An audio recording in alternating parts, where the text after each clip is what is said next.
here too, if you want to come on. I'm Will Brownsberger. I represent Boston from Back Bay out to Brighton, and I represent Belmont and Watertown. I'm Katie O'Connor-Ives. I represent Salisbury, Amory, Newburyport, Merrimack, Haverhill, Methuen, and jointly represent the town of North Andover with Senator Tarr. Hi, I'm Brian Joyce, and I represent 10 communities in Norfolk, Bristol, and Plymouth counties, starting up in Braintree and coming all the way down here to neighboring communities of West and East Bridgewater. I thought if I dressed casually, I could perhaps pass as a graduate student. It doesn't seem to be working. I just want to let Senator Joyce know there may be postgraduate work for you here, according to the president. But I'm State Senator Bruce Tarr. I'm the minority leader of the Massachusetts State Senate. My hometown is Gloucester, and I represent 17 communities in the northeastern part of the state.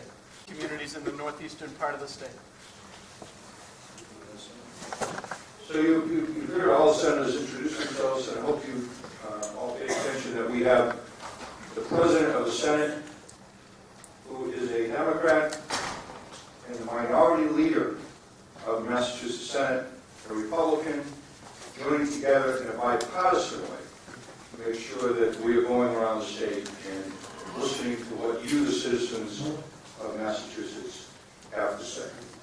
So let me begin with the first person on the list, and please everybody remember, 2 minutes. We hate to, do that, but just take a look around the room, do the math. We're at a university. It's just not going to work in the time period that we have. So, Superintendent Julie Hackett, who is the first person to sign up.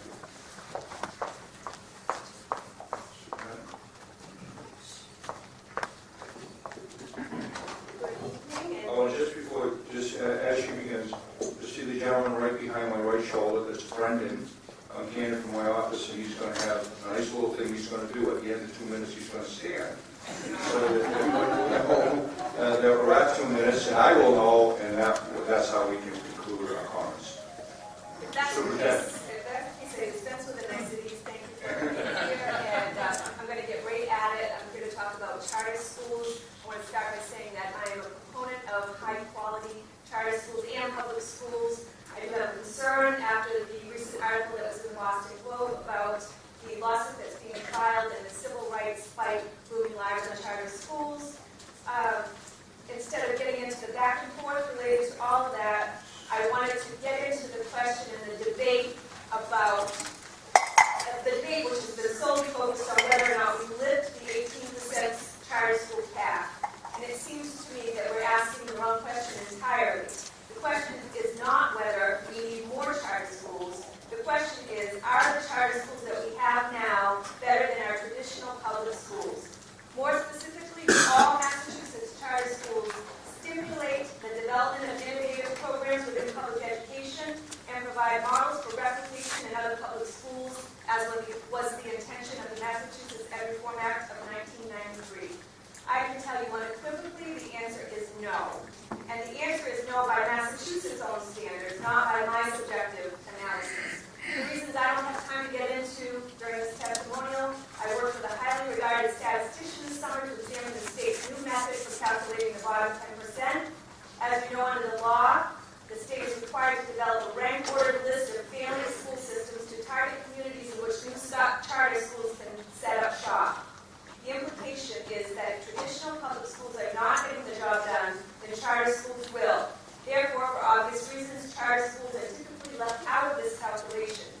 As an experiment, we included them in this rank order list using the state's own methodology, student achievement and growth data, and for the record, I think that methodology is flawed. And guess what happened?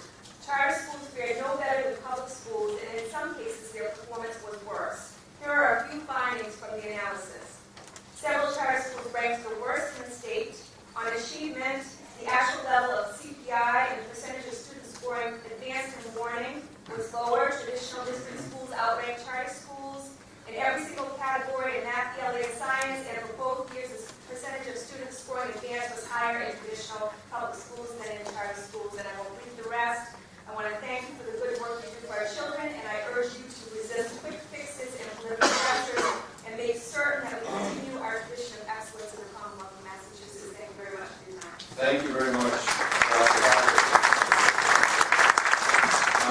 else that follows the good superintendent. She gave us a great lesson as to how to do it all within about 2 minutes. Thank you very much, Dr. Hackett. And anybody who wants to pass in written testimony, which the superintendent did, we want to take that, and we will have that be part of the Commonwealth Conversations record that we're putting together. Paul Chasey, I believe it is, Rail to Boston.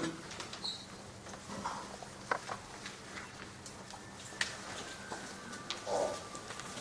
Thank you for taking time today. My name is Paul Chase. I'm the chairman of Rail to Boston, which is a business and private alliance looking to bring South Coast Rail down to New Bedford, Fall River, and Pond. And I'm here today just to throw out a couple of quick statistics that the importance of South Coast Rail, even beyond the fact that it's desperately needed. And we're the only region within 50 miles of Boston that does not have commuter rail service right now. But beyond that, there is a lot of economic impact involved with this. Part of it's workforce housing, but also part of this is the business transactions back and forth from Boston to New Bedford, Fall River, and Taunton for many different things, such as staycationers, vacations, daily trips. I mean, we could go on and on for an hour about what is needed down in our area because of this rail. Social impacts that include kids that can't afford to live in Boston and go to school in Boston that would have that opportunity.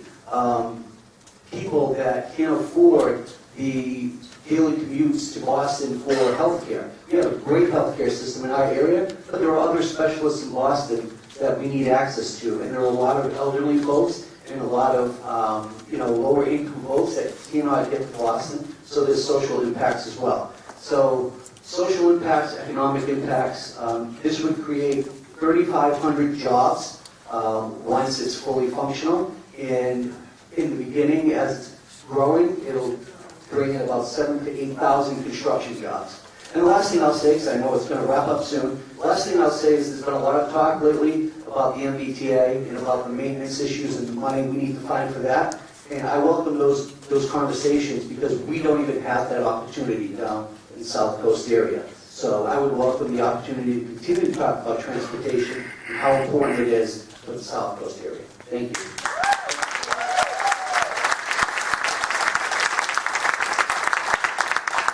You'll have to forgive my pronunciation of some of these names. So, Anthony Lamachia. Hello, thank you all for coming. My name is Anthony Lamachia. Lamachia. Yeah, Lamachia. I'm a real estate broker from Watertown, Mass. And I have a lot of familiarity with development, and I've worked with a lot of builders over the years. And as a member of the Mass Association, I'm here to ask for your support for the home bill, which is Senate docket number 630. The biggest thing that I keep hearing all over the place is us in Massachusetts, especially closer to Boston, need more affordable housing. And the route to affordable housing is more housing supply and demand. And I can tell you that the way it's set up now, it is far too difficult for builders to build, for developers to develop. Even for small-time builders to purchase properties, rehab properties, and things like that on a smaller scale is very difficult. A week does not go by that I don't hear a developer say, yeah, I would love to do that, but I'm scared of what the town will make me do. Oh, I'll do it in that town, I won't do it in these two towns, because there's no uniformity between cities and towns. And I'm absolutely convinced, as is a lot of my colleagues with the association, that if the state could step in and create some consistencies, which is what this bill does, we would see a better housing supply within, I think, very quickly, within a couple of years, there would be a better supply, which would assist in having more affordable housing. If you look around the country, we have less new construction here than anywhere, any other major metropolitan area in the country. We have the least amount, but we have probably the top 2 or 3 largest for price appreciation. And those two go hand in hand. We need more supply, and I hope you all can support this again. Senate docket number 630. Thank you very much for your time. I really do appreciate it. It's nice of you all to come down here. Thank you very much. Thank you so much. David Maluka. Steve Senator, you got the name right. Senator Joyce, Senator Ross, good to see you both. I'm here to speak on behalf of the Mortgage Debt Relief and Forgiveness Act. If you aren't aware, when there is a short sale, the money that is forgiven by the bank is taxed as income, which is upside down from any kind of logic, because a house is the last thing someone gives up. They'll lose their credit cards, they'll give up their cars, they won't lose their house. If they can't afford to keep their house, then how can they afford to pay the taxes? In many cases, people who would, in fact, go for a short sale or go for loan modification aren't doing it, or letting it go into foreclosure because of that tax implication. There are 26 states in the country that have followed the Federal Forgiveness Act that expired December 31st. It's being talked about in Congress right now. It's a bipartisan act. There's no partisanship about it. And when it comes before you, I hope you support it. 1 minute. Thank you.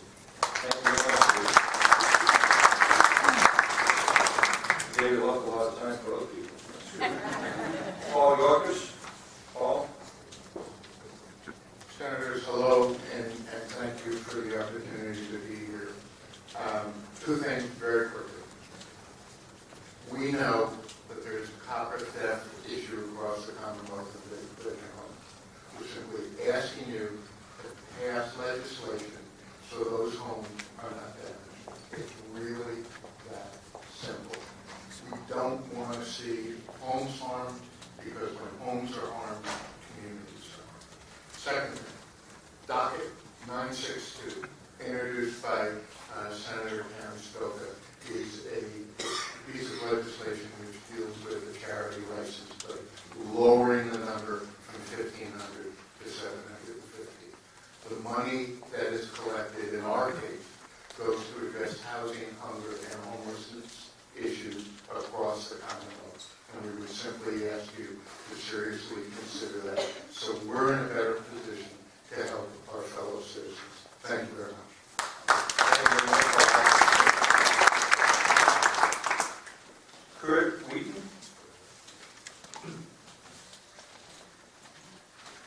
Good evening. Thank you for being here. I'm the Administrator of Advocacy and Healthcare of Norton. We're a skilled nursing and rehab center. We employ 140 employees, and we take care of 106 frail others every day. 70 cents of every dollar we spend goes towards staff wages and benefits.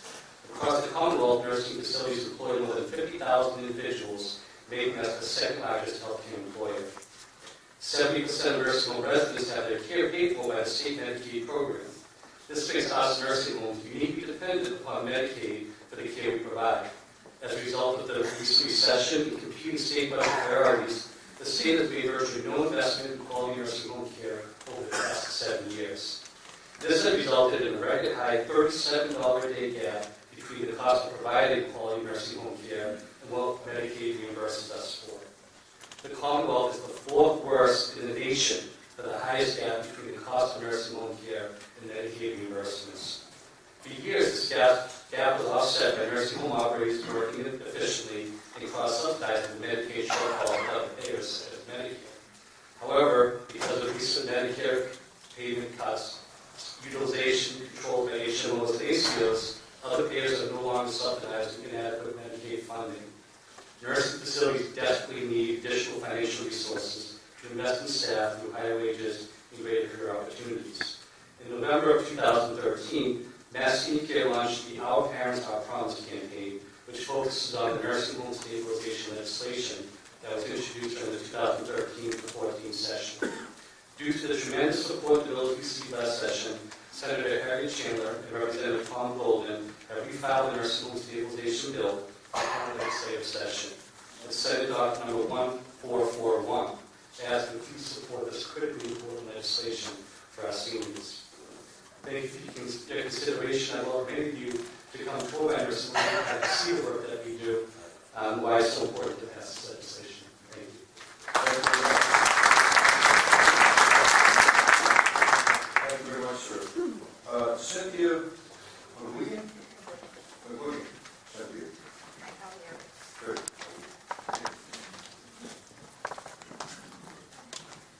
I'm a birth mother, and I'm a former foster child in Massachusetts, but I'm currently serving as the president of American Adoption Congress. We're a national organization that supports adoptee rights. We're currently working in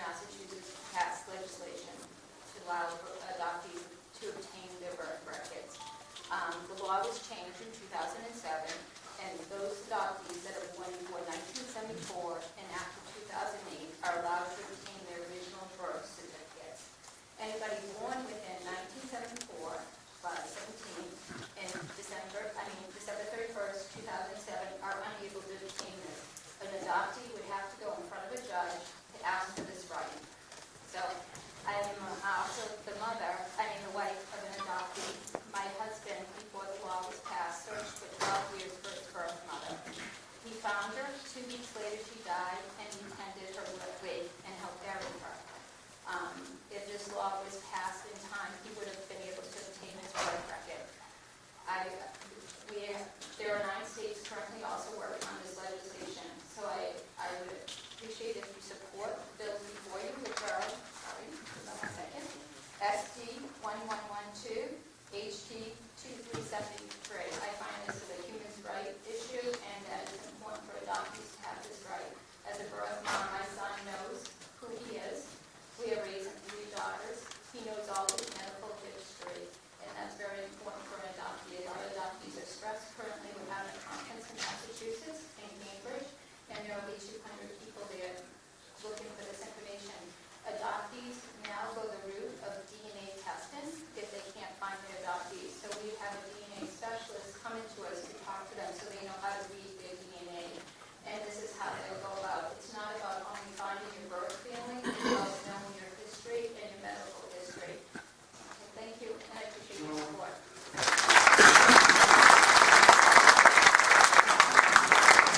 And I'm going to call a series of names now so that you will know who the next person is, so you can make your way to the microphone. You can form the line as well. Haley McKenzie on healthcare costs. Dina Kinsky with We the People, and Michael White with the town of Bridgewater. Haley? Hi, thank you all for coming out. My name is Lee, and I'm from Novara. And tonight I'm talking on behalf of the organization Healthcare for All, and I'd like to very briefly discuss out-of-pocket cost of medication and some legislation that was recently refiled that we've been referring to as the no-copay bill. Massachusetts has done an amazing job providing healthcare coverage to the people who live here. However, high out-of-pocket costs are still preventing people from accessing the care that they need, and especially for chronic conditions such as high cholesterol, hypertension, diabetes, and asthma. My mother is a nurse working here in Massachusetts, and many of her patients, and she herself actually, all use the same widely prescribed inhaler, which as prescribed should be taken twice per day. But copays and high out-of-pocket costs regularly pose problems for her patients, and many are forced to make decisions between using their medication as recommended by their doctor, or paying their bills, heating their homes, or feeding their families. And many choose to use it only once per day to make them last twice as long. This compromises their care, their quality of life, and it poses the threat of putting them in an emergency medical situation that will be potentially life-threatening, and that will require care that's infinitely more expensive than the preventative treatment originally prescribed by the doctors. This is just one example, but there's legislation sponsored by Senator Lewis and Representative Farley Bouvier that would address the rising out-of-pocket costs for these treatments by eliminating copays and deductibles for high-value, cost-effective medications, like these inhalers or for diabetes supplies, for example, which will improve patient outcomes without adding any additional costs to the system. Also, while I'm here, I would like to briefly urge you to restore full dental benefits for adults on Mass Health. In 2010, they were cut entirely, and certain procedures have been re-added since then, but it's time to recognize that dental care is health care. You can't separate the two. Thank you.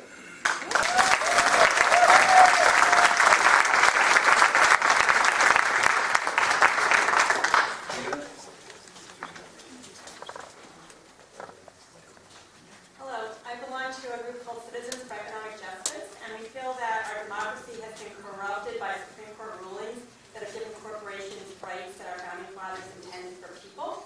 And the courts have overturned democratically enacted laws protecting citizens. For example, in '98, Massachusetts passed a law that banned cigarette advertising near schools and playgrounds, and the Supreme Court struck the law down, calling it a violation of the First Amendment right of free speech. Also, by declaring money spent to influence elections to be free speech, protected by the First Amendment, the Supreme Court has allowed special interest money to flood into elections and overwhelm the voice of the average voter. To overcome this threat to a representative form of government, a bill called the We the People Act, which is HC 1988, with 81 House and Senate co-sponsors, has been filed in general court. This bill calls on Congress to pass an amendment to the Constitution affirming that, number one, the rights protected by the Constitution are the rights of natural persons only, and the spending of money to influence elections is not protected free speech under the First Amendment. If Congress fails to act, this legislation allows us to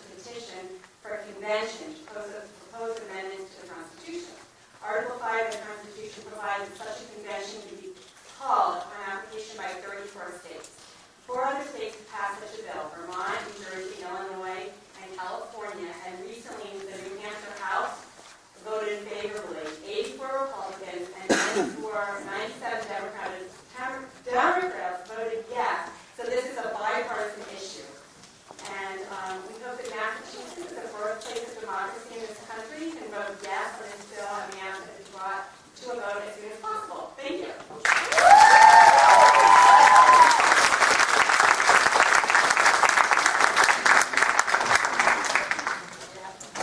Michael, White, okay.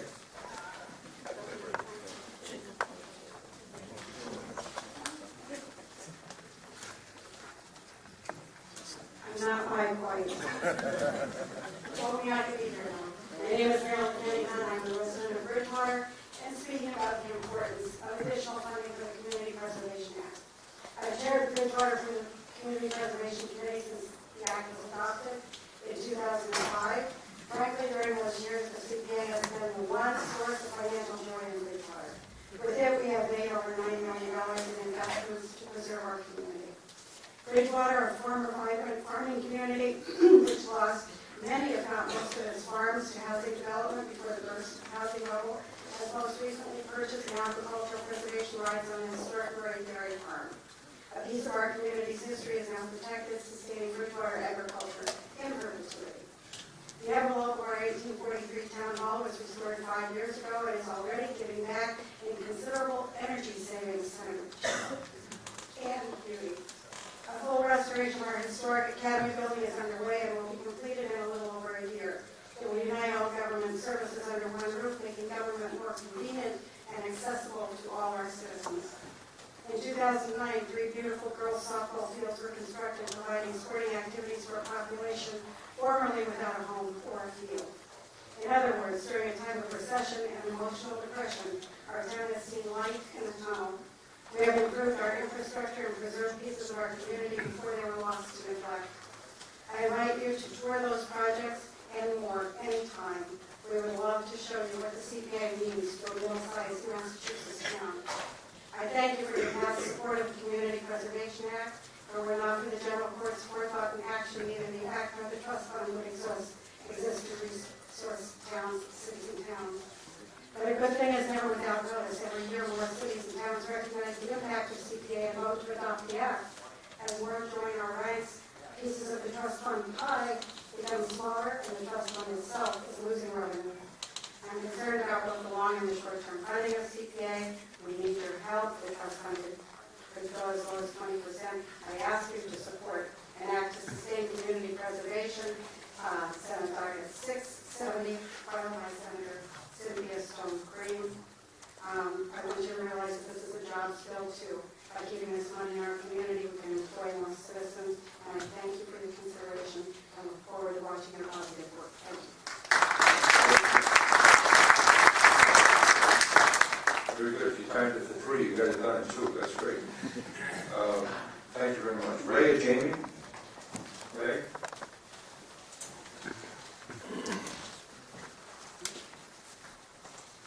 After Ray, we'll have George Smith, and then Rebecca Huser.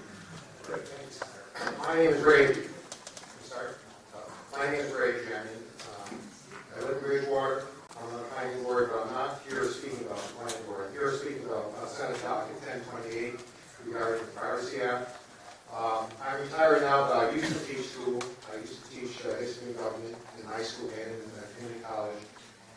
And I've always been interested in our civil liberties, First Amendment in particular. And in talking about the First Amendment, usually talking about protecting the rights in your house. But as we all know, as we got know, electronic privacy is just changing everything. And right now, the government has the ability to look at our emails older than 6 months, drafts older than 6 months, texts older than 6 months, emails you drafted or not sent, digital address books, private Twitter and Facebook accounts older than 6 months, without a warrant. Without a warrant. And I would ask you to support Senate Docket Bill 1028, which I believe is not before you at this point. But if you support that bill and pass it, then it would require that the government get a warrant before they go after electronic data. I think it's about time that we increase our laws and bringing up to the modern age with regard to electronic data. Thank you very much.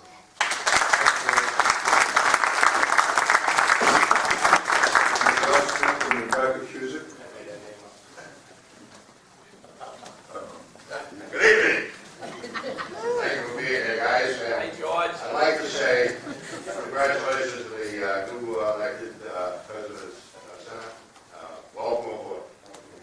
I represent Mass Senior Action, and my name is George Smith, and we New Bedford, Mass, and I'm the president of the Bristol County Chapter Senior Mass Senior Action Council.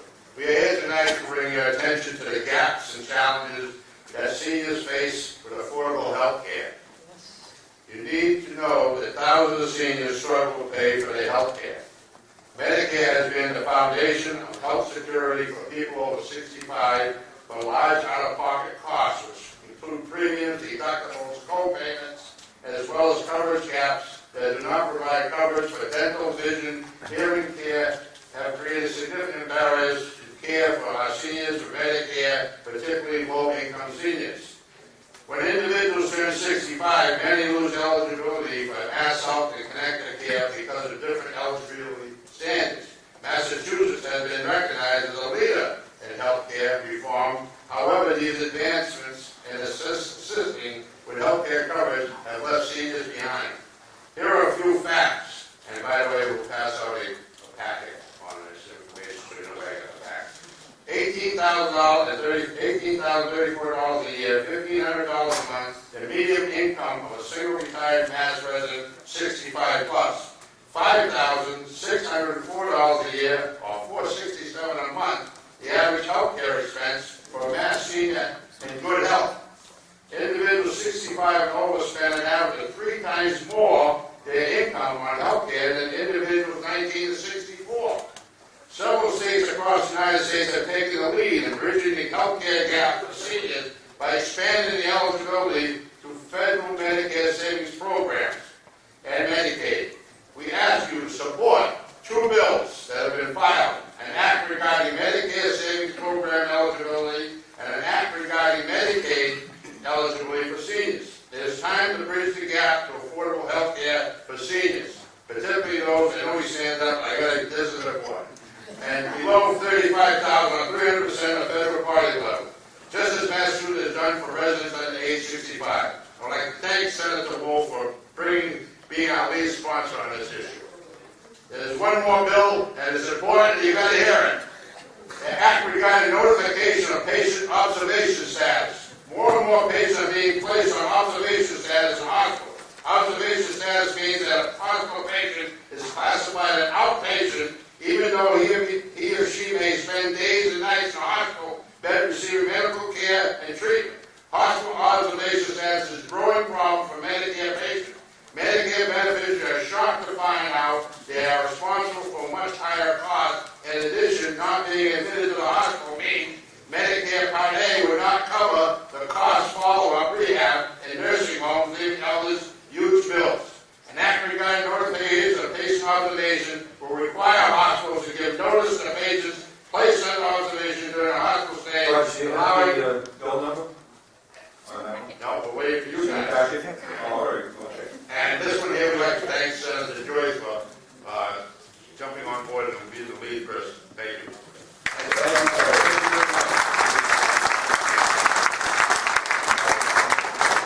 Rebecca Cusick and Rebecca and Brandon are coming up together. Hi, before you start, she wanted to speak to the issue of education. We found out it was coming here, so he's just going to make his statement quickly. It's pretty short. Okay. Okay. Good, Brandon. Thank you. Hi, I'm Brandon Cusick. I'm a student at the Florida school system at Norton, a 7th grader. And I would like to say that standardized testing isn't good for our students. I think it's unjust how it takes away from valuable class time to prepare for a single test like MCAS. And how I know me and many of my other fellow students rather spend time on interactive learning and work together to reach goals, and instead of doing a single worksheet for a class period and having to finish that for the MCAS.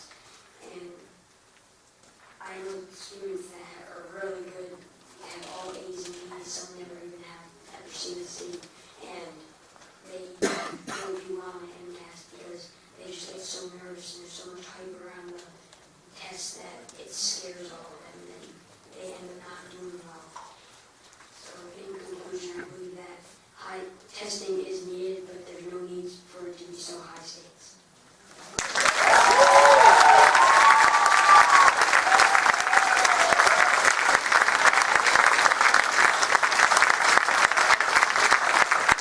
Thank you very much, Brandon. You certainly passed that test. My name is Rebecca Cruz, and I'm a teacher in Fall River, fourth grade teacher. And I wanted to talk about the frustration that is growing among educators and parents of the state of education. There seems to be a lack of consideration for the impact that education policy is having on the very people that it's supposed to help, the students. We have a national obsession with testing and measuring, and we need it to stop. As a teacher, I'm not against assessment, but it should be diagnostic, and it should be helpful, and it should not be frustrating our students. We give tests to get ready for tests, and we lose valuable instruction time. The misuse and the overuse of high-stakes testing has created a system of winners and losers. It is hurting our children, and it is hurting our schools. Our students are getting the message that the goal of school is not to become a well-prepared lifelong learner. The goal of school is to pass a test. That's what they think they're there for. We've reached a point where the people who are profiting and benefiting are businesses that create curriculum and standardized testing. It's time to start having a real dialogue about what accountability is and who we're accountable to. We need to stop allowing non-educators to create the policies and the mandates that impact the classroom. It's absurd that people with no experience in the classroom and no knowledge of child development are making the rules that we operate under. The endless mandates coming from the national government and the state government have not only become a financial burden on our struggling districts, they have tied our hands as educators. We have very little autonomy or creativity. And finally, I want to talk about the need for wraparound services for our neediest kids. Many of our children, especially in our urban districts, don't just live in poverty, they live in trauma. And the research is very clear that children who live in chronic stress and trauma, they struggle with lifelong health issues and they struggle with academic performance. We need to establish centers or community support for these families early. And I know it's money, and I know it's a piece of the pie that everybody wants, but if we invest in those kids now, they're going to have a very successful future down the road.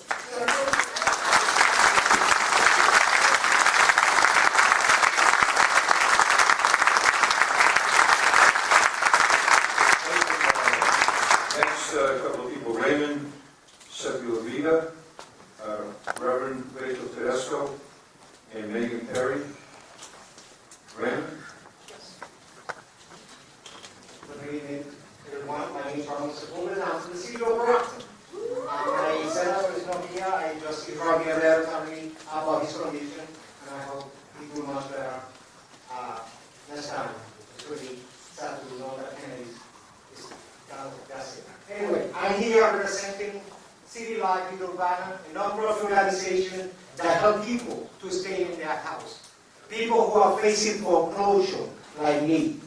These people who've been denied how to fight against foreclosure. Okay? And when I say that, it's because the banks have done the impossible to keep us inside. They are blaming us for something that they commit. You know about it. You are the senators. You know you have your own house. You know what they did over there. And what they're doing is keeping us down for excuses that are quite impossible. Like, why are you doing this? And I say, because they can. Because they are bad and they can do it. When there was a problem and in trouble, we bailed them out. You know how we bailed them out? With our taxes. Okay? They're supposed to do something for us. They haven't done nothing. The city of Brockton is facing a bigger foreclosure. Okay? In the whole state of Massachusetts. Along with other cities and towns. Please, let's stop this. I myself find myself in a situation that I could not understand why I faced foreclosure when I was paying them correctly. And what they did, they keep sending me excuses that they need more money. It's for what? Give me a reason for why I have to send you money. Or because economy. So you caused me a problem, which you was bail out, why we have to give you more money. But they continue doing this, and they're still doing it in the city of Carlton. What is more painful is to find out about families, children. All this problem that we have about homeless, all this stuff, It's because God. That quick? Because God. Because people, because the bank has decided to evict them and get them out. All the people that live in homeless spaces and everything, it's because of look at the statistics what you have over there. And please pay attention to us. We are city life, we help people, and also in Canaan, the Bank and Association of the City of Rockland, helping people to stay in their house and fighting with you. Thank you. Stay in the house.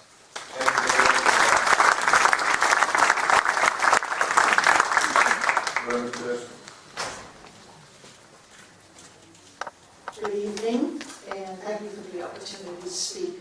I'm the Reverend Rachel Tedesco, Community Minister of the First Parish Unitarian Universalist Church in Bridgewater, and I also live in East Bridgewater. I'm here to represent the First Parish Church's Social Justice Committee, and our committee is supporting the Brockton Interfaith community in its efforts to pass some key legislation at the State House. I'm here to talk about the Justice Reinvestment Act, an act to increase neighborhood safety and opportunity, Senate docket number 1874. This bill was filed by Senator Sonia Chang-Diaz and in the House by Representative Mary Keefe. The bill is backed by a large coalition of community, religious, and union organizations to improve the state's criminal justice system, end mass incarceration, and reinvest in our communities through job and educational opportunity expansion. The war on drugs has been a major disaster in this country. Instead of reducing drug use, the war on drugs has actually increased drug use by focusing on incarceration and punishment over drug treatment, education, and job training. Many millions of people have been put in prison for minor, non-violent drug offenses. Families are torn apart, and mothers and fathers are taken away from their young children, leaving single parents to struggle to keep their heads above water, or forcing the states to put children in foster care. The future of countless teenagers and adults have been destroyed as they face insurmountable odds after being released from prison. We know the tremendous impact on minority populations, such as in Brockton and Taunton and New Bedford and Fall River, but the war on drugs affects not just places like those, but suburban communities like the one I live in. The cost of incarceration costs millions, and it's much higher than the sensible community alternatives, which have proven track records of saving lives rather than destroying them. So I urge you all to support this broad, forward-looking piece of legislation. Thank you.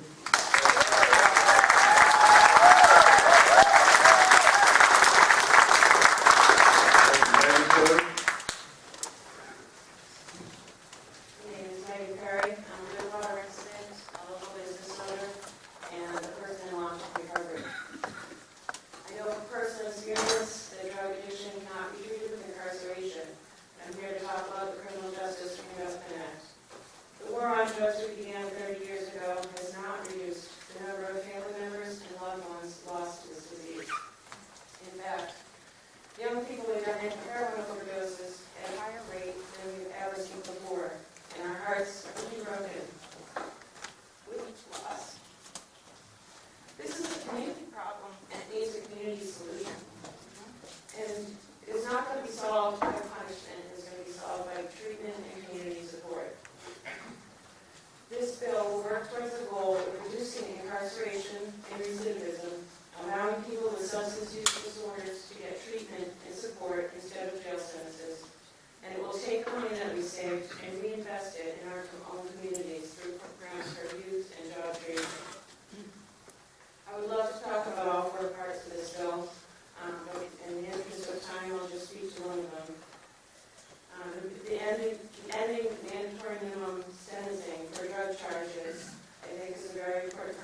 choose a career to help others by being a recovery coach and working with our organizations like Grafton Innovative Community and Cigarette Cracks Coalition to find alternatives that don't involve incarceration. I would like to see less people in prison, less people in caskets, and more people given an opportunity like myself to provide recovery. And I urge you to support this bill.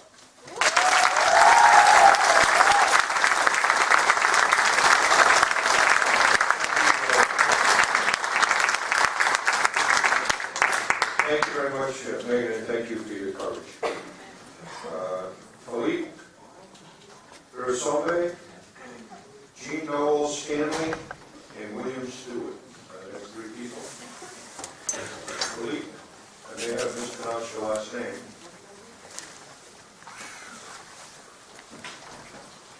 There was no topic on your signature here, but we want to hear from you. Thank you. Well, good evening, Senators Montini, Rice, Timothy, and State Reps, Rosenberg, Pacheco, and Carr. My name is Felipe Mishumbai. I am a member of Massachusetts Community Action Network. On behalf of our Southwest constituents, we thank you for your combining this important community forum tonight. As some of us had the opportunity to share, we respectfully ask for your support and leadership to improve the education of our children and the well-being of our communities. We respectfully request your support the language opportunities for our Kids Bill, SD 743. An act for language opportunities for our kids, which would allow school districts to select one or more language acquisition programs based on the needs of their students. We believe increasing language learning opportunities for all our children is essential. This will both increase English proficiency among students and give all our students the tools they need to compete in a global economy. We also support the Higher Education Equity Bill, SD 599. An act regarding higher education opportunities for high school graduates in the Commonwealth, which will allow Massachusetts high school students who are part of our communities to pay in-state tuition and qualify for state financial aid. Removing barriers to college affordability is a critical step to expanding education and access and strengthening Massachusetts economy. We also need to ensure that younger children have access to high-quality after-school programs, and we are eager to hear your ideas for what can be done to meet this goal. We support bills that promote the safety of our community members, and we ask that you speak with your colleagues to encourage them to support these bills as well. In a region like ours, where public transportation is very limited and driving is often necessary, every driver should have access to proper training, should demonstrate her or his knowledge through the driver's exam, and should carry vehicle insurance. And that no parent should face a choice between driving unlawfully and depriving a child of an essential trip to the doctor. For these reasons, we urge you to support the Safe Driving Bill, HD 1650, an act relative to safe driving, which will separate immigration status from the driver's licensing process in Massachusetts. Thank you. We thank you for your time.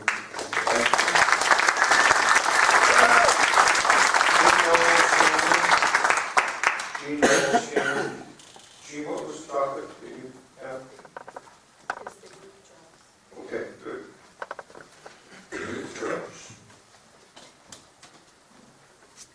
Mr. Stanley could not be could not come to the microphone, but I'm going to read his testimony. I'm Issa Lopez. I'm the lead organizer at the Brooklyn Interfaith Community. And his testimony reads, good evening, Honorable Senators Montini, Rogers, Timothy, and State Reps Rosenberg, Pacheco, Carr, and everyone else that is here tonight. My name is Stanley John Morel, and I'm a young leader at the Brooklyn Interfaith Community. On behalf of the Brooklyn Interfaith Community, we would like to respect respectfully ask for your support and leadership to improve the education of our children, their futures, and well-being. In our community here in Brockton, the value of good jobs are imperative to our youth and their family. Most of the lower-income youth use all or some of the money to support their families. They learn the expectation of what's expected in the workplace. You can teach that in school. Even in the Department of Education, we focus on K-12 to K-1 to 12 education. Education teaches a report of 2012 that job experience was now crucial alongside the academics for college and career readiness. If you don't have a job, you can build a resume and network of supporters that can help you get to the next job.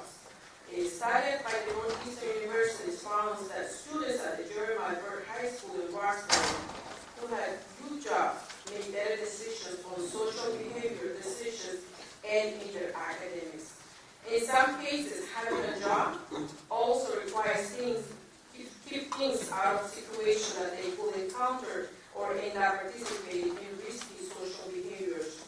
To the above reason, as a bigger reason for this is why it's important to increase the state budget for new jobs from $10 million to $11 million.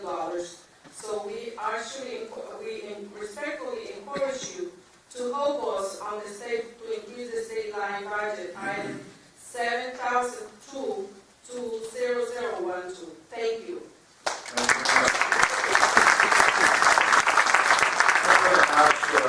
For everyone's patience and compliance, we will have a number of people, I'm sure, that have written testimony, that if somebody's not here and reading testimony for somewhere else, what we'd like you to do is just bring that up to the front. We will read the testimony. That will be part of the testimony that you have here today, and that will open up, more time for anybody else who is here to be able to come up and talk to us personally. Gene, you see William Stewart on health insurance. Thank you. I'd like to talk really briefly, obviously with Brendan, Brendan Collins. Yes. I'd like to talk really briefly about health insurance costs from the perspective of somebody who works for one of the dreaded health insurance companies. And I want to make sure people realize that in Massachusetts, we have not-for-profit... We won't tell them you said that. We have not-for-profit insurance companies. All the local plans are not-for-profit. Roughly 88 to 89 cents of every dollar that we spend goes directly back to providers. About 10% goes to administration. They answer the phones and do other things to support members. And in a good year, we retain about 1 cent out of every dollar to protect us against the bad years. None of us had a good year in 2014. So I give you that context because very often legislators in Massachusetts are one of the highest in the country in terms of mandates. Every time a mandate is imposed on us, forcing us to cover a service that otherwise wouldn't be covered, that raises premiums. We have nowhere to get that money except for the people who pay the premiums. So that's one very important point I want to make. The other is, 5 years ago, the Attorney General issued a report saying one of the major problems with high premiums in Massachusetts is the fact that our industry is dominated by one player, and we all know who that player is. And because of its bargaining power, no insurer in Massachusetts can get competitive rates. And therefore, since all we do at 89 cents of our dollars is pass through to providers, we have very expensive premiums. Now we know, my company and others as well, have created narrow network products that exclude that hospital and several other high-cost hospitals from the network. And we can price those products 10% below a comparable product. Employers are reluctant to buy those products because they're afraid their employees will revolt. I urge you to look at that report the Attorney General issued 5 years ago and see what you might be able to do to help make insurance costs more affordable in the state. Thank you. Thank you. Maggie Shelby, and then Dan Villar. Maggie, and then Dan. Good evening, here representing Coalition for Social Justice, which strongly supports the Family Medical Leave and Disability Insurance Program bill that has been filed and sponsored by Senator Spilka and Representative Gordon. In 1993, the Family Medical Leave Act was created to provide families with 12 weeks of unpaid job-protected leave to care for family members. While this was a very big step in the right direction, 40% of Massachusetts workers are still excluded from job-protected leave if they work for companies with fewer than 50 employees. 12 weeks without an income for many families is an extreme hardship and not financially viable, especially for low-income single-parent households whose expenses go up during these 12 weeks, while at the same time the income is disappearing. Serious personal injuries and family emergencies touch each of us at some point in our lives and are even more devastating when these obstacles stand in the way of caring for our family members. This very progressive legislation will provide 12 weeks of job-protected leave to care for or bond with a newborn, newly adopted, or new fostered child, or a seriously ill or injured family member.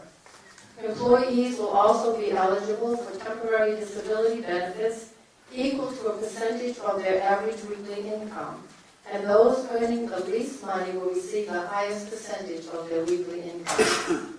And for employees with a temporary non-work-related serious illness or injury, this bill will provide 26 weeks of protected leave. We all need a safety net because unforeseen circumstances happen to each of us, from the joys of parenthood to the devastation of serious injury or illness. And this bill will make that safety net available to all of us. Thank you.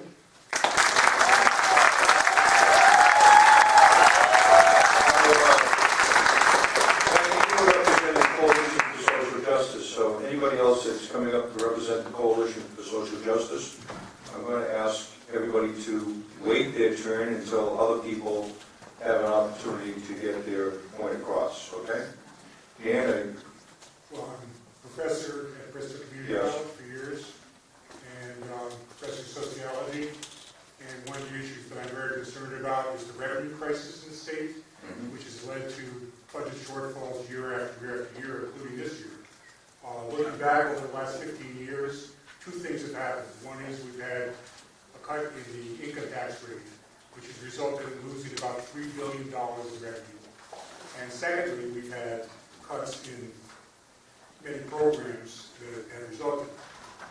Inflation against the dollar, we've seen cuts in early education and child care, 24%, higher education, 21%, public health, 25%, and environment and recreation, 33%. We've seen cuts in overlay of 45%. Those are huge numbers. In bad economic years, cuts to these and other programs have been severe. In good years, spending increases, but never enough to make up the past cuts.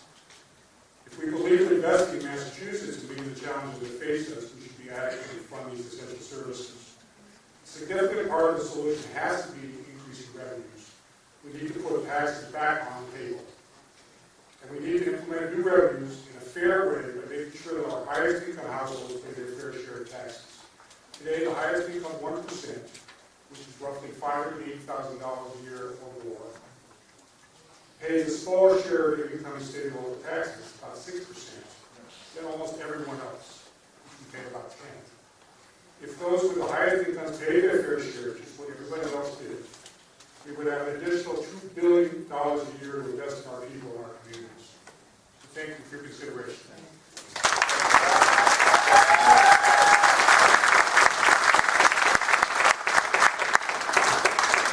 Raise up Mass, Joe Morrow. Joe? And then Rachel Murray, if this is jobs, not jails, if it's the same criminal justice reform that we've had a couple of people talk about, I'm going to ask you to wait until we have a new topic that comes up. Joe? Actually, some of the issues were touched on a little bit, but I kind of want to just expand on it a little bit more. My name is Joe DeMauro. I'm a regional field director with the Raise Up Massachusetts campaign, and we're working on 3 issues. Because our state policies should be aimed at creating an economy that works for everyone. For the past several decades, when the economy has grown, wages remain stagnant with almost all the benefits of economic growth going to the very wealthy. State policies can make sure working people do better as our economy grows. We make sure that workers have access to basic livable wages, workplace protections like paid family medical leave and disability insurance, in which currently 40% of workers amass 1.2 million do not qualify for the Federal Leave Act. And if they do, they can't afford to take that time off because it is unpaid. We can invest in opportunity by making sure our highest income households pay their fair share of taxes. Today, the highest income 1% pays a smaller share of their income in taxes than almost everyone else. And I think Dan actually touched base on how $2 billion would be invested into our people, our transportation, infrastructure, in our communities as well. I want to thank you for your time and your patience. Thank you very much.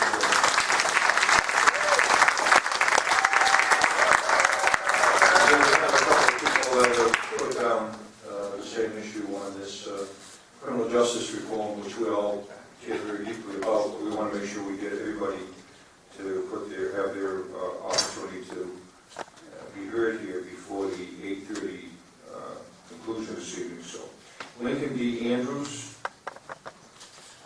Hello, my name is Lincoln D. Andrews. I'm the owner of Stiles and Hard Brick Company here in Bridgewater, Massachusetts. I'm the only manufacturer of brick in the state, and the 5th generation is behind me. First, I would like to look every single one of you in the eye. I am very familiar with the public process, and this is a true testament to all of you to give the public such access. My simple statement is to file a sub-bid law system. As a manufacturer of a product here in Massachusetts, by law, it is against the law for me to bid on a state project. File sub-bid law only allows contractors to submit products on projects. A manufacturer such as myself cannot present the product. What has happened, and Mr. Mario will probably shake his head in agreement because he's lived this with me, as has Senator Pacheco, is I get boxed out of state jobs and I don't even bother bidding. Bridgewater High School, one of the largest taxpayers in Bridgewater, they don't get a sniff at it. So, the question is, do you as legislatures want to take a look at file sub-bid law and drill down to help recycle dollars in Massachusetts? The final kicker is through this recession, because I'm a seasonal employer, I would lay off my employees to refurbish my plant in the winter. I pay the maximum into unemployment. My business generates less taxes. My employees collect unemployment, and guess who's paying for that? The state payer. And I try to work with other administrations without fail. And as a final note, away from Stiles and Hart and my issue, the file sub-bid law, the way that it works, allows contracts to slide in products of lesser value. That's why you'll frequently see state projects that have door hinges that quickly fall off, or boilers that crash around. Thank you.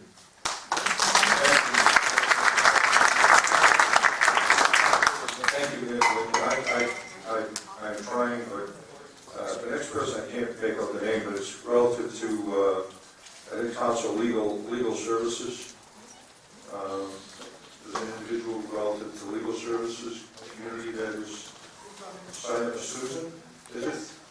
Last name is Noggle. All right, Susan Noggle, and then there's also a Lady Nelson, but it was also legal service. So we're going to, wait on that, and then after that is Teresa. Okay, good. All right, Susan. Thank you, first of all, for being here tonight. Please accept my apologies for my handwriting. Apparently it's illegible. You should try to read mine. My name is Susan Noggle. I'm the Executive Director of South Coastal County's Legal Services, which is the civil legal aid program that serves low-income individuals and families and the elderly in southeastern Massachusetts, Cape Cod Islands.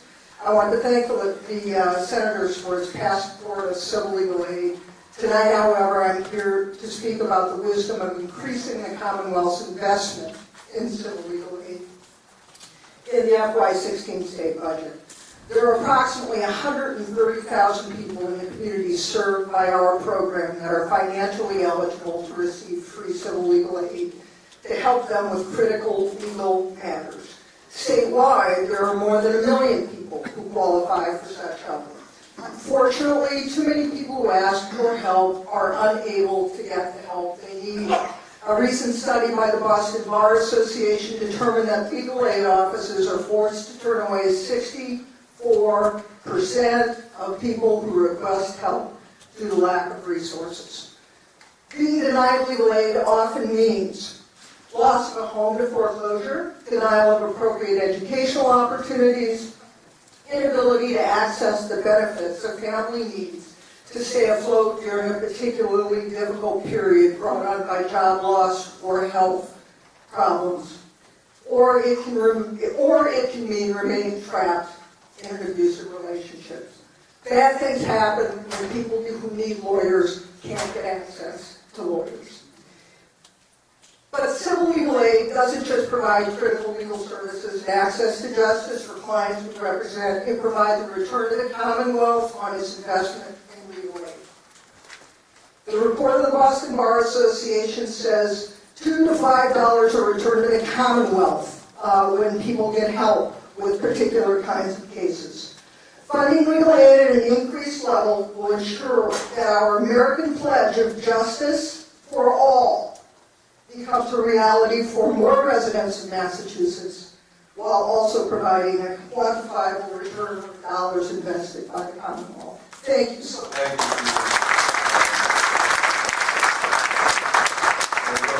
Lydia Nelson, and I would ask that those that are coming up, when you come up, if you have written testimony, instead of reading it to us, if you want to just present it to us and then just make a statement, that would move things along, and we have the full text of what you would like to have us understand would be helpful. Okay. And the next would be Teresa Alio.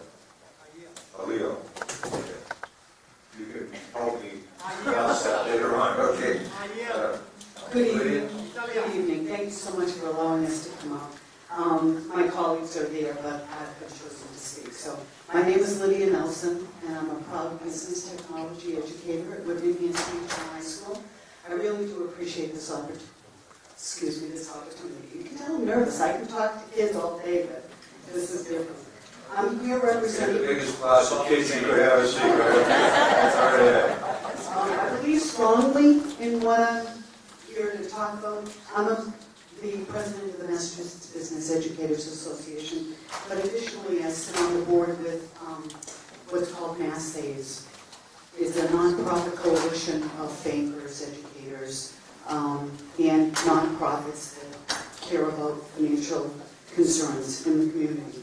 So I am asking for support for savings, assets, and consumer financial protections legislation that have been introduced by Senator Eldridge, Senator Downing, and Senator Barrett. Thank you very much.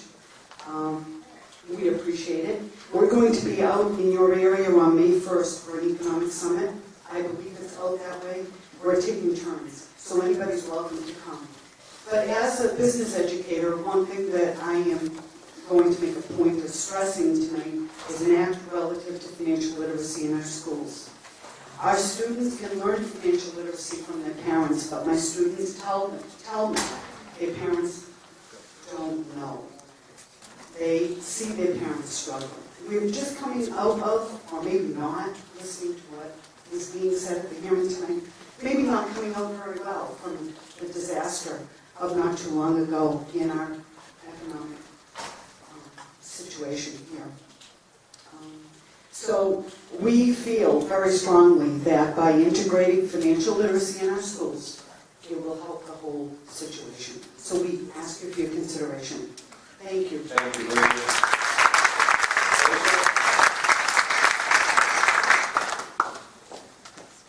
Trace and then Stacy Basket, after, and then Colleen.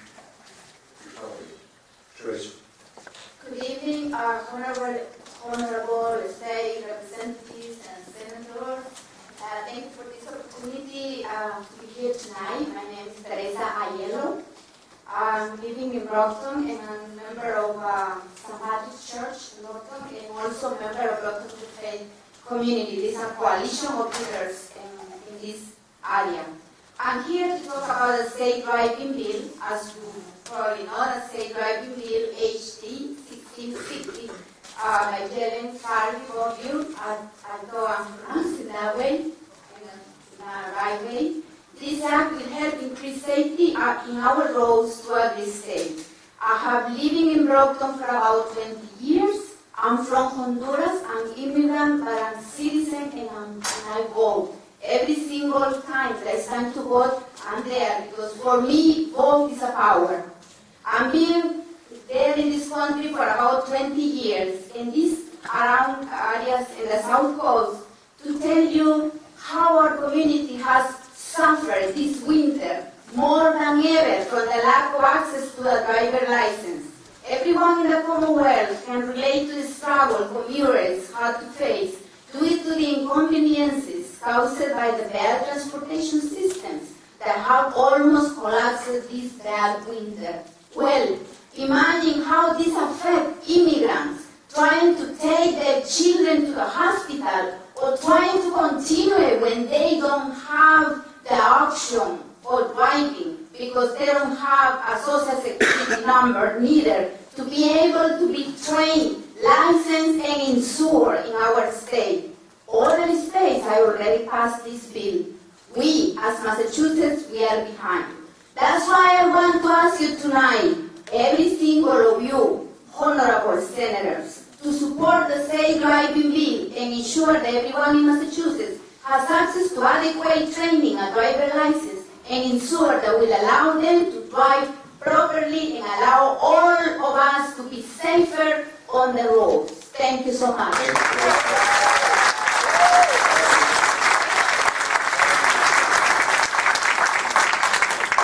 Stacy? Good evening, Senators.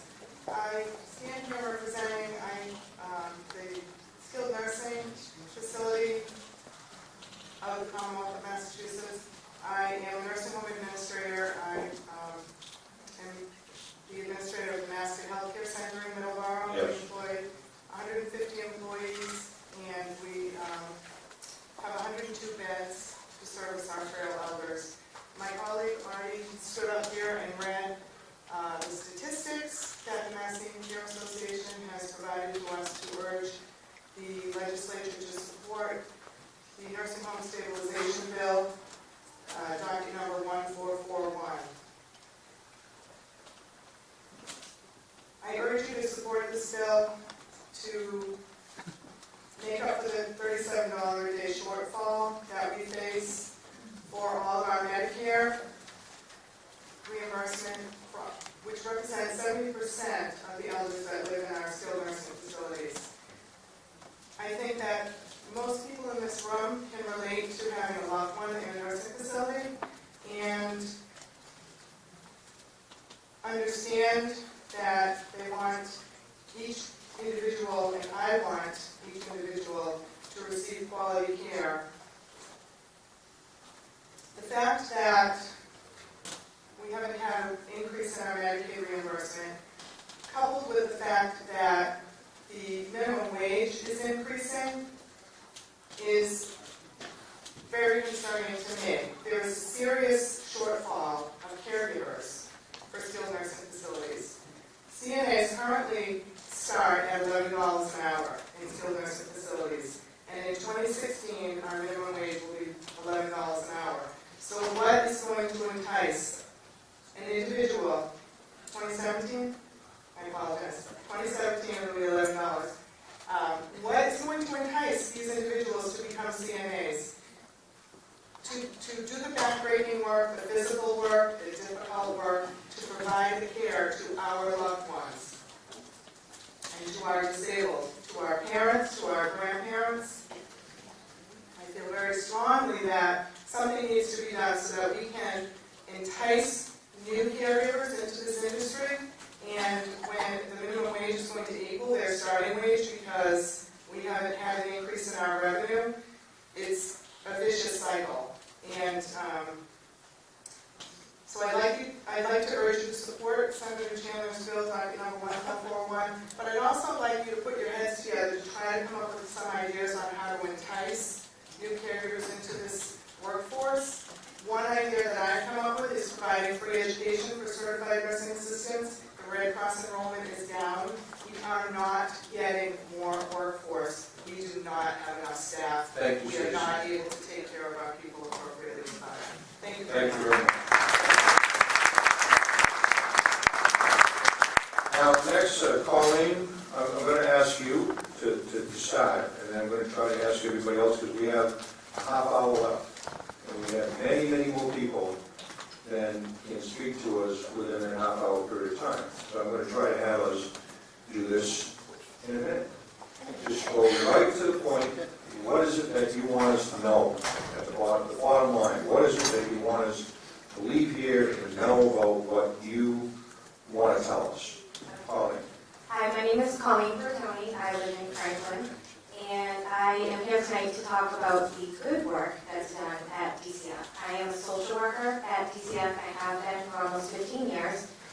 And in the wake of the Jeremiah Oliver tragedy a year and a half ago, I feel that social work as a profession, social workers at DCF really took a hit in the media and up at the State House. And I'm here to invite each of you to come to work with me for a day, to walk the walk in the shoes of a social worker. It is not easy. It is not fun. It is challenging. It's dangerous. But it's also very rewarding. What should have been an opportunity to talk about how addiction has impacted families, domestic violence, mental illness, poverty, homelessness, as you've heard tonight, really became a circus in the media in the last year and a half. I did have the opportunity to have Senator Keenan came to work with me for a day. Actually went with Senator Tarr at his office. I had Senator Headland came to a support group that I facilitate for grandparents raising grandchildren. I think you will find that as the opiate epidemic continues in the state, you'll also see the need for children to be in the care of loved ones, and we hope that they can do it kinship resources. I could go on and on and on, but you told me 1 minute. So I just want to extend my invitation to each of you. I work in the Braintree office on the South Shore to come to work for a day. Thank you.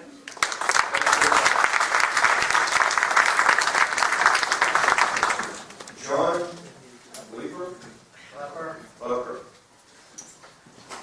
Oh, John. Representative. Nice to see you, former representative. Yes. Nice to be with you, Mr. Chairman, President, Minority Leader. Since leaving the legislature, I have been the chairman of the Commission on Grandparents Raising Grandchildren. And I came to support everything that Colleen had to say tonight. There are 34,000 grandparents raising grandchildren who are primarily responsible for their grandchildren in the state of Massachusetts. 10,000 of them doing it without any parents present in the household. Now, I'm going to cut to the chase here. The Commission itself has been operating without financial support from the Commonwealth for 5 years. In the last supplemental budget that passed in 2014, an appropriation did come to the Commission for $8,000 to hire a director and to support our staff. And then we had a hiring freeze. And so we returned $65,000. Now, I know that in the next fiscal year you're going to have some difficulty. It's a difficult fiscal year, but we've been through that before. And I just want to make sure that the support, I can be quite sure that Commissioner Paul Donato, who's been a commissioner since the beginning of the commission, will be filing an amendment to help us to substantiate the needs of the commission so we can better inform you. And I can also be sure that I can depend upon Senator Jalian, who is also a commissioner on the commission, to be helpful in convincing you that this is a very important appropriation to, even in a difficult fiscal year, to be cognizant of and to be supportive of. Thank you. Thank you very much. Thank you very much. Thank you. Carol Doherty. And then Janet Rashadi and Virginia Wood. Carol? Senator Pacheco, thank you, Senators, for coming to Southeastern Massachusetts. Wonderful. The full text of my testimony is in the packet that the Superintendent of Schools in Taunton has given you. And I am a member of the Taunton School Committee, and as such, a member, we take our role as body elected officials very seriously. We've taken positions against unfunded mandates, against high-stakes testing, and against last spring raising the cap on charter schools, and we thank you and applaud you for your position against raising that cap. Otherwise, we would be deep into it this year. So there are three things that I want you to think about as you go forward in the face of this lawsuit, or this threatened lawsuit, to raise the cap. First is lifting the cap. The question to consider is lifting the cap sustainable and affordable for Massachusetts. When students leave a traditional school for a charter school, make no mistake that valuable funds are redirected. And while it is true that the state provides 6 years of reimbursement, only 62% of the funds that were obligated to cities and towns have been fulfilled to date. There are no charter schools in my community, yet we struggle enough to have money to adequately educate our children. We have one of the lowest per pupil expenditures in the 24 urban districts across the state, and I have to say, Senator Pacheco will support this. We do a pretty good job. The second thing that you should consider is by funding two separate systems and lifting the cap on charter schools, I'll be sending a mixed message about the value we place on education. As a Commonwealth, we need to spend time discussing and reconciling the tensions that currently exist in public education. Charters, traditional schools, autonomous versus non-autonomous schools, roles of administrators, and so forth. It is imprudent for policymakers to subscribe to the ideas that label public education as a failure when Massachusetts leads the nation for outstanding student achievement. The third point that I would like you to consider is, does Massachusetts really want to go the way of the rest of the nation? We believe that Massachusetts schools are better than most schools in the nation. If the cap is listed, we may find ourselves in step with educational systems like New Jersey and Washington, D.C. If we want others to understand that the educational system in the Commonwealth are first rate, we have an obligation as all elected officials to say that loud and clearly. We ask you to add your voice and your influence to prevent this lawsuit from going forward. Thank you. Thank you very much, Carol.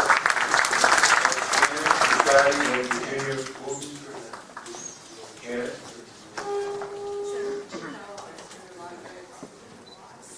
I'm Janet Chardy. I am the coordinator of the South Coast Regional Network in Homelessness, and Senator Roberts is our co-chair.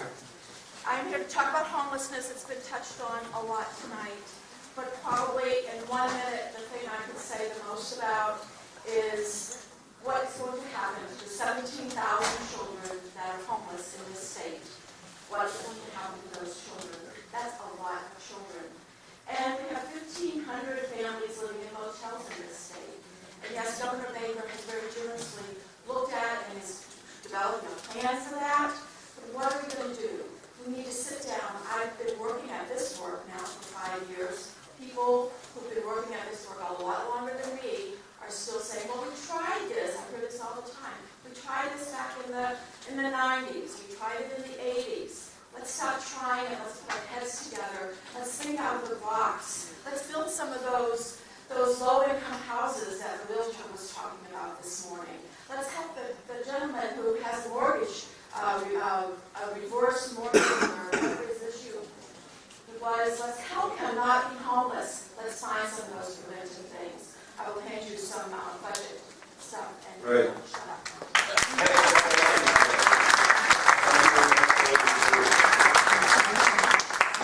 Thank you very much. That's a perfect example of getting to the point. Janet got right to the point.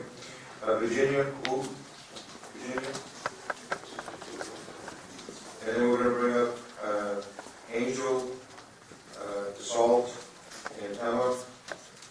Hi, my name is Virginia Williams, and I'm from Rockland. Yes. I have been fighting Fannie Mae for like 3.5 years, and it has been a horrendous deal. And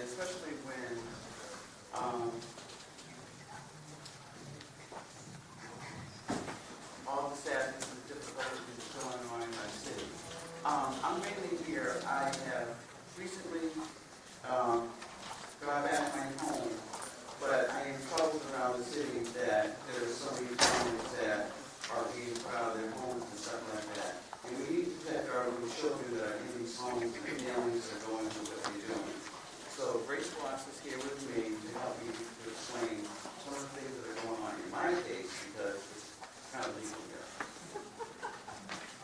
Virginia was going to do this, but she got nervous because of all of her challenges. But Fantastic job. so Virginia is somebody who's lived in her house for 17 years, and she actually raised 7 foster children in that house. She's always been committed to giving back to the community.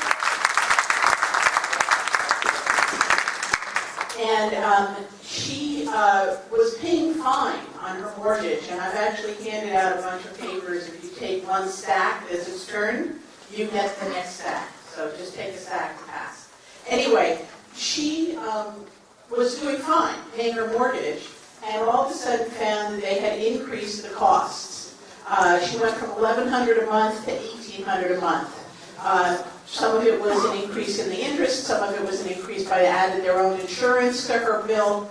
It became impossible for her to pay for it. And what happened was they started visiting the house, and a whole bunch of health impacts, including a heart attack, which is what we hear all the time. And when I finally looked at her paperwork, the mortgage had been foreclosed by Bank of America. What I've handed you are all of these letters over years that clearly make it clear that Fannie Mae had her mortgage the entire time. The state of Massachusetts is very clear that you have a right to know who you owe your debt to, and that they are the ones that have to foreclose. And so instead of Virginia being able to negotiate with the real holder of her mortgage and come to a real resolution, she was knocked around from person to person at Bank of America. And now we know the foreclosure they put her through was never legal in the first place. And we see a lot of this, so I wanted to give you the evidence and have Virginia tell her story.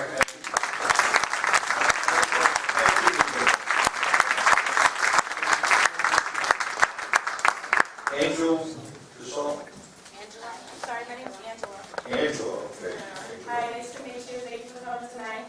And my name is Angela. I live in Bradford, Mass. And I know Senator Montague. Nice to meet you, Senator Chico. Also, I'm a personal care attendant. And the work that we go through every day is very strenuous. We go 24/7 sometimes for a break. But I want to say that the reason why I'm here and the reason for the issue that I'm talking about is the light of 15. I'm a working person who's trying to live, work, and raise a family here in Massachusetts. With this tonight, I hope you consider the following important issues as a set of priorities this year. We need an equality that works for everyone. However, many of us are working full-time making less than $15 an hour. Some of the top issues are everyone who works full-time should be able to earn a living, affordable wage. Some state policies must address that we need enough to provide for our families with at least the basics. We need affordable health insurance options for all low-income workers, including myself. I have a life-threatening illness right now that I won't really get into, but I can't even afford to take the time out because I have a son that's at home. So, also, we need to make child care, early childhood education, and higher education more affordable, invest more in public transportation, and support a lot more high-quality workforce training programs so people can improve their lives. Thank you for your time. Thank you, Angel.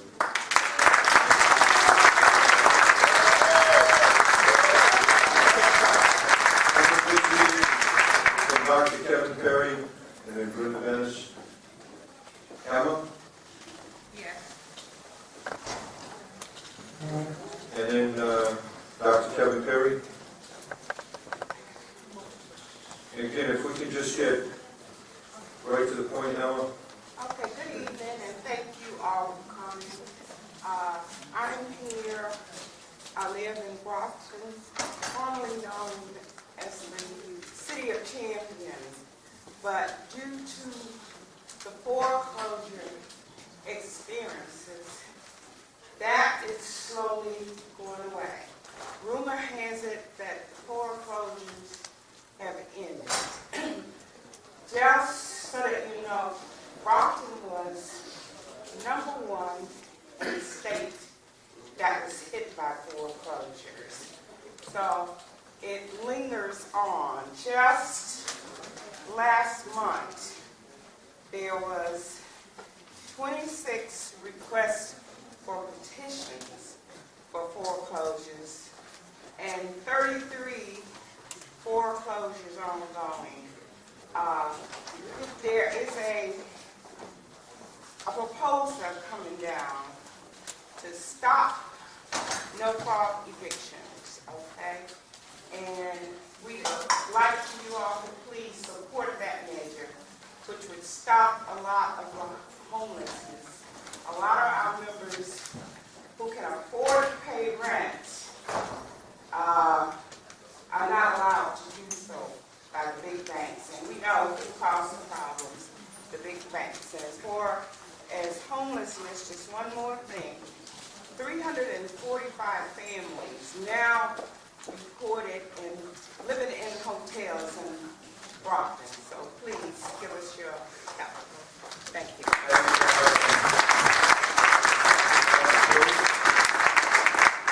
Good evening, Senators. Thank you for coming out tonight. My name is Dr. Kevin Perry, and I'm the president of the Greater Boston Firefighting Society, which is a subsidiary of the State Association of Massachusetts Firefighting Society.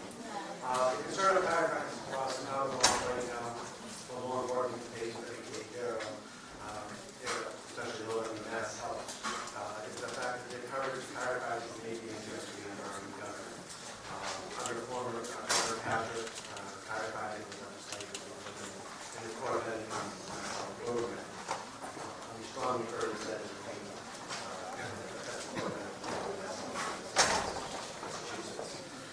chiropractic is a drug-free alternative form of healthcare that's very effective for many musculoskeletal and pulmonary issues.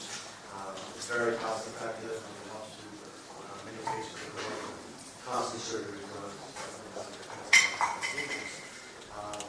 We feel, unfortunately, these patients, these people under mass health, are not given the opportunity to seek alternative forms of chiropractic. They may be subject to unnecessary medical procedures and costly medications. They may be sent to drug addictions, which is definitely growing in the Commonwealth right now. So we urge you to please consider keeping chiropractic on the benefit. Thank you very much. Thank you, Doug. Next, Linda, before we begin, as you know, most of the members had an opportunity to hear a little bit of where you're coming from earlier today, but we want to give you the opportunity for at least a minute just to give you your perspective, but we could get to the point, we appreciate it. Thank you. Okay, my name is Brenda Venice. I'm the president of NAMI for the Bristol County area. NAMI stands for the National Rhinestones. I have people all over the Bristol County area. In fact, Senator, I'm also members of yours that I have people. The reason why I'm here tonight, I'm worried about the budget, the governor's budget, proposal budget, where he wants to privatize or cut services like supporting mental health crisis, how we need them. They are the upfront of our help with people with mental illness, and I'm very concerned because we know that doing privatization does not work. It doesn't work for our community, and it doesn't work for them. Also, I'm worried about the Taunton State. We had one time had 198 beds, and now we're down to 45 beds. We have tremendous people that need help, and what happens is by closing hospitals, state hospitals, which help people very, very well, and they're able to get the help they need by being in state facilities and not private facilities. So I wanted to tell you that I was concerned about his budget that he's doing and how he must keep the services open, especially Taunton, and we need more beds in fact. So thank you very much. And one last thing. I know this opiate addiction and this heroin addiction. I'd like to let you know, one note, that every 8 seconds somebody dies from suicide. Every 8 seconds. So while I'm up here standing, how many people will die from suicide? Thank you. Thank you very much. Matthew G. Listen to the cause and effect. Is he on? No, I'm right in. I'm not speaking. You're not speaking. Okay. Thank you, Matthew. We're on the last page here. John Carlton-Foss. And I'll pass also. Oh, I wanted to hear you because you wanted to talk about climate change. Okay, John's going to pass Steve. Steve Hittner. Steve.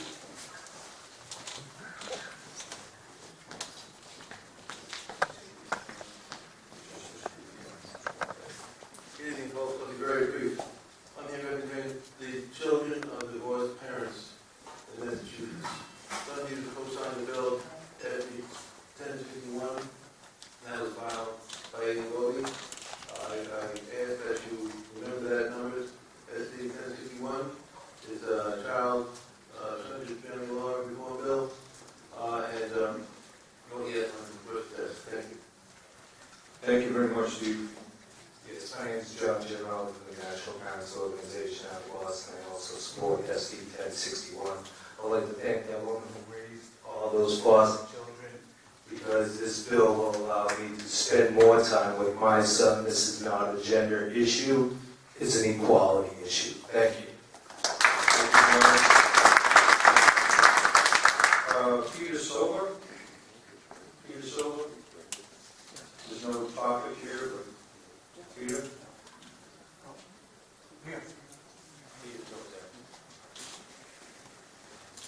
Peter, then after him, Mark Belanger, and then Jonathan Henry.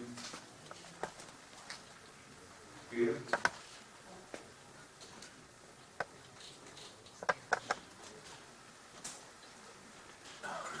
Good evening, ladies and gentlemen.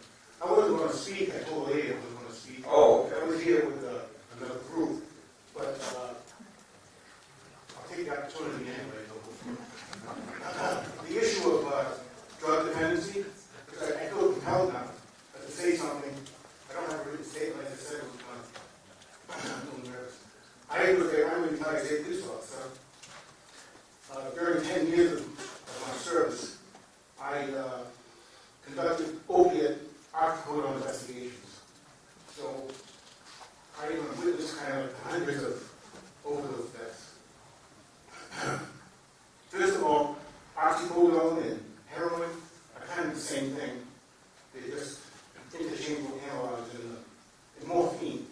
Heroin is a nickname given to morphine by the Civil War veterans. Such pain that they experience through loss of limbs, they call morphine heroin because they're heroin. During my career, I saw hundreds of professional people, working people, become addicted. Police officers, legislators, professional people.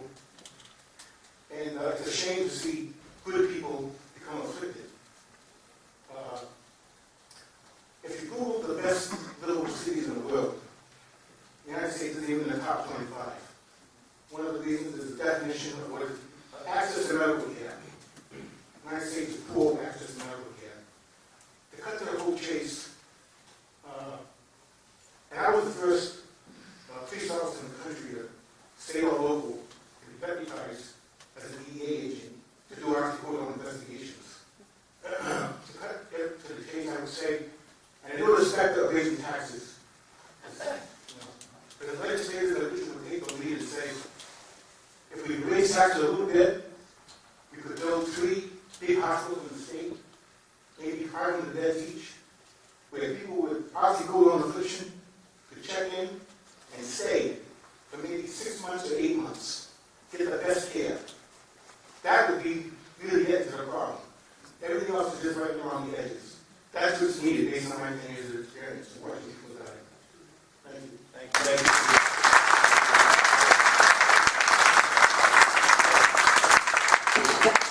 Mark Belanger. Mark, nice to see you. Nice to see you. I'm Mike. At one time in support of the Community Preservation Act, I'm sure a lot of you know it and have it in your own communities. For years, the match was at 100%, and that was like Santa Claus coming every year to us, other suburban towns in Massachusetts. You know that the funding has dropped 20% because of increase in uptake by towns and decrease in revenues. You guys know all those. I'm not telling you anything new. So the problem with that, we're still getting 20%. That's fantastic.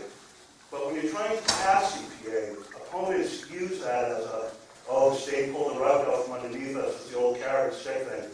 And for those of us who are managing CPA on our local community preservation committees, it makes it really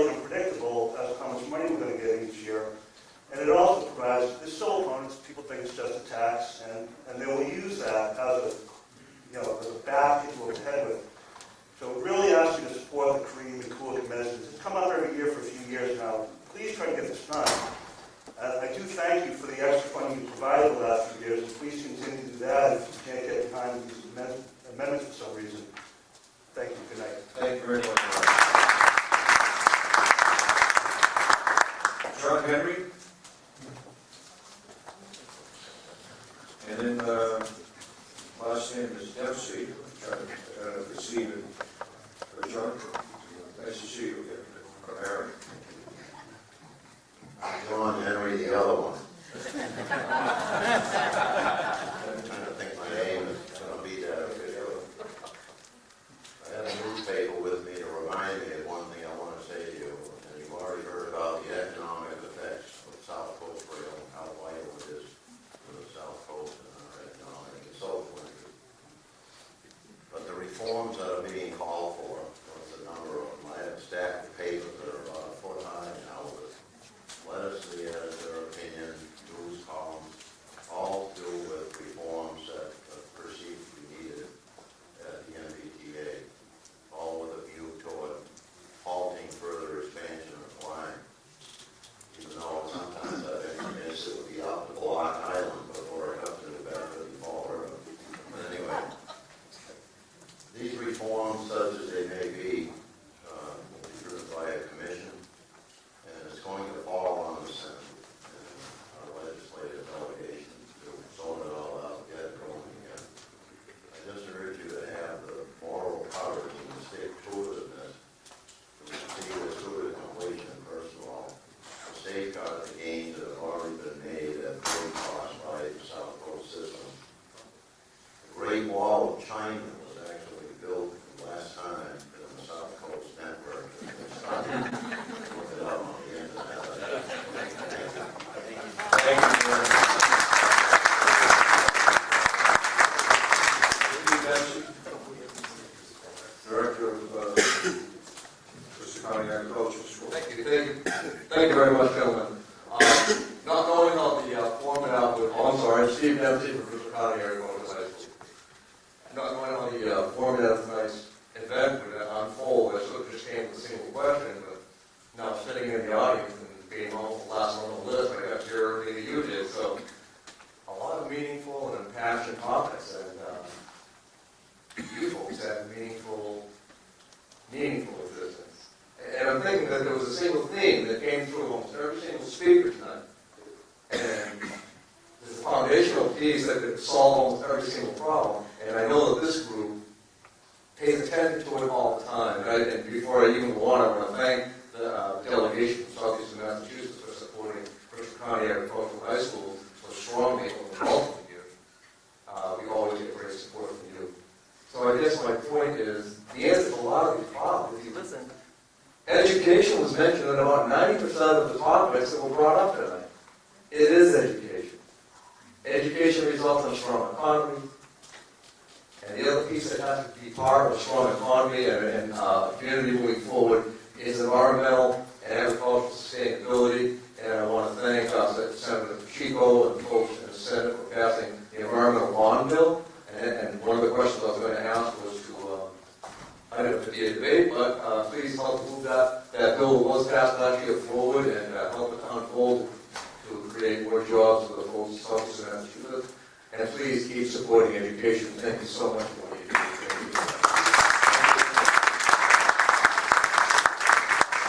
Thank you, Steve. I have a Henry, I can't make out the last name, relative to mental health funding as well. A Lucas Bradley, relative to the Trust Act, and a Karen Coughlin. First one's Harry Feinstock. Oh, Harry, okay. Harry. Thank you very much. And Mr. Senate President, thank you for hosting these discussions. And I am a 35-plus year resident of Lexington, Massachusetts. So I will say hello to Senator Barrett and Will Brownsberger. And if Jay Kaufman, our Lexington resident, who believes in additional revenue for Massachusetts, we're here, I would pitch him on some of this too. I would ask for your consideration. I would beg for some of your staff's time to evaluate opportunity for making part-time jobs for the mentally ill. Only a small percentage of them can really work part-time, and also for independent contractor work for our human services staff to work with them, to make them successful, to pull off high-tech, sounds ridiculous, choice in that arena. High-tech opportunities for revenue, but it's disbursements to Massachusetts to subsidize the Affordable Care Act implementation. And that would be via emails sent from doctors, processed by the mentally ill and other mostly unemployed residents of the human services entities.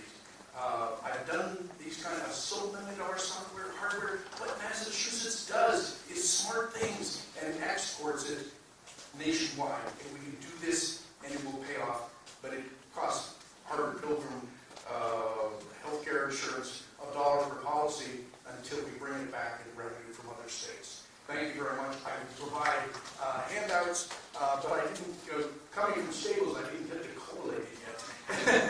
Thank you very much. Thank you.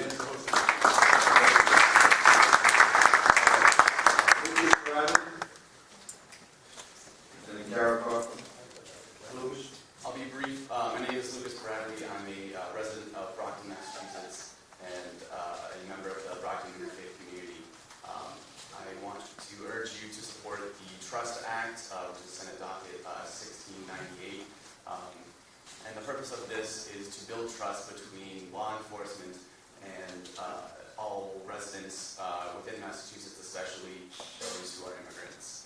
It should not be the purpose or the job of local and state law enforcement to act as immigration agents, but rather to build trust and build relationships with every member of our community, no matter what their citizenship or documentation status is, in order to do their job and solve the crimes that they need to do.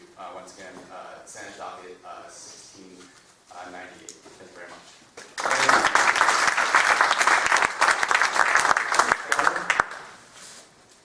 Good evening. Chico, thank you all for coming out. This is my center, so a little shout out for him. You only get 1 minute. So I am a registered nurse going on 31 years. I have worked for that entire time for the Department of Mental Health at Taunton State Hospital. So first of all, I would like to thank all of you for your efforts over the last several years to keep us open and to be able to maintain services at that facility. Though I have been working for the department for 31 years, so that does bring a level of paranoia to it when it comes to budget. So even though there is nothing in the budget this year that specifically says anything about Taunton State Hospital, I would urge the senators to consider putting language in the budget as they did in previous years, ensuring that we maintain those services. Secondly, I would like to bring up that we are in opposition to the Massachusetts Nurses Association. I am the vice president of that association, and we are in opposition of the transfer of emergency psychiatric services, like Brenda was talking about, to Mass Health, because Mass Health actually doesn't provide the services, they contract about them. And what we've learned is that does not work. It fragments care, it often delays access to care, and it decreases the ability of the quality care that they actually receive, and it just fragments and fractures it, and it does not work. We have learned this. And the very last thing I'd like to talk about is the ICU law that went into effect. This is dear to us in Roseburg. We are very grateful for that law that went into effect, that to ensure that a patient in the ICU receives one nurse. So they take care of one patient. And it is only upon the determination of the nurses in the unit that they determine if the patient is clinically stable, that they would take another patient. I just came from a meeting at Good Samaritan and met with the nurses there, but that law is being broken every single day, every single shift. And you need to know that this is going on in almost every single hospital in the state of Massachusetts. Many of the hospitals are saying that the law is in effect because they don't have the regulations related to the criteria for the acuity tool. Other ones are just the nurse managers themselves are the ones who are deciding you will take two. We are having backups in the emergency rooms because they can't get patients to the floors. And it is an unholy mess. The nurses are testifying in front of the Health Policy Commission on the 25th and on the 2nd, but you do need to be aware of what's going on in most of these hospitals. The Mass Hospital Association scoffing at the law, and they are breaking it daily. So, if it's in effect, it would work. And so be aware that we still have the safety bill, and we're looking to extend patient limits across all units of hospitals. Thank you.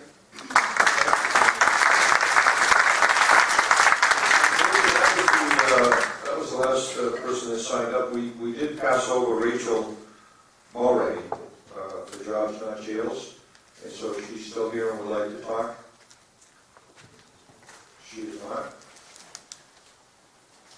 And so we have no other individual who has signed up to testify. And so I just want to say thank you because we ended up right on time. So, I want to thank all of you, but I want to thank my colleagues in particular. And for closing remarks, I would like to turn it over to the two leaders, the Senate President, Stan Rosenberg, and to Senator Tarr. So I'd like to start with the Minority Leader, Senator Tarr, if you'd like to make some remarks and closing remarks relative to tonight's Commonwealth conversation. With your indulgence, Mr. Chairman, I'm just going to run and grab the microphone. 2 minutes. Well, first of all, as long as you want. Well, thank you. I just first of all want to say thank you to the delegation from Southeastern Massachusetts for an incredible experience today throughout the region that is culminated by an incredible experience here tonight. And that experience is incredibly powerful for those of us in the Senate because we depend on a model of government that relies on citizen engagement. There is no substitute for it. It is irreplaceable, and it moves the agenda. So tonight we came out in the earnest hope that you would fulfill our vision of how a partnership in government would work. And you have. You've told us about the things that are important to you, the things that are priorities for you, the things that, knowing that we have limited time and limited resources, need to be on the agenda. And for that, we are all deeply appreciative. Know that our Senate is a place where we try to find collaboration every day. And so as we try to find partnership, we also look to you for partnership. And in this conversation that you have helped us with so much tonight, you have reaffirmed our faith in the belief that you care about what happens in the Commonwealth of Massachusetts. Know that we care about those thoughts. Know also, as we wind down this night, that there was an important conversation tonight, but it is not the only one. Tonight is the beginning of a conversation and not the end. So as we move forward to pursue the agenda that we will have and to face the challenges that collectively we all must face, we ask you to do one more thing, and that is stay engaged. Stay partnered with us. We might not all agree on every single thing. Our founding fathers never intended that. But they intended that we would come to the table in good faith, have a fair and honest debate, and then at the end of the day, move our Commonwealth forward. You have done that tonight, and we ask you to continue doing it.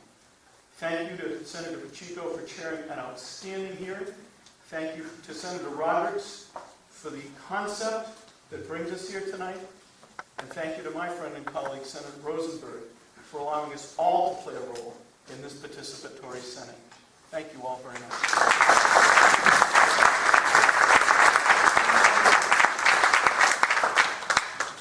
Senate President Rosenberg. I have either 1 or 2 minutes, so I'll do my best to stay somewhere between 1 and 2 minutes. So thank you all very much for turning out tonight. This day has been extremely rich and has given us a lot of information and knowledge. Tonight we heard, I've been taking notes on my little device. Tonight we had conversation on 35 issues, and within those 35 issues, really at least a dozen other specific ideas that were subsets. So I'm assuming that as you sat here and listened, you also benefited by hearing the vast range of issues that people in your communities are concerned with, and understand that as members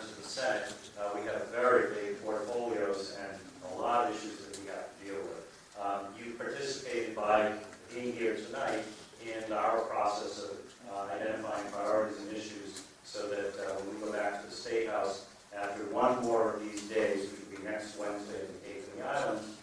We will have a lot of information that we can use to collate from discussions all across the Commonwealth in setting an agenda to help the entire Commonwealth's future, but also with knowledge and understanding of what people in each region are looking for, what their experiences are, what their challenges are, their hopes, their dreams, etc.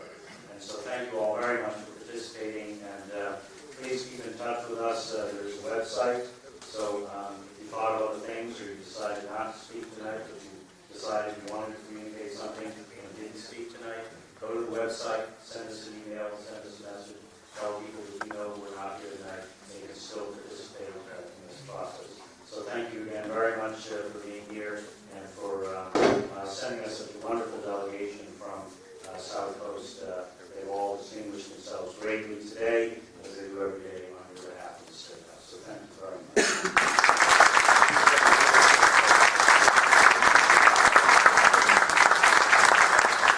With that, that concludes this evening's forum, and as has been said, Commonwealth Conversations, log in online and continue the conversation. Thank you very much, President Malafari, as well. Thank you.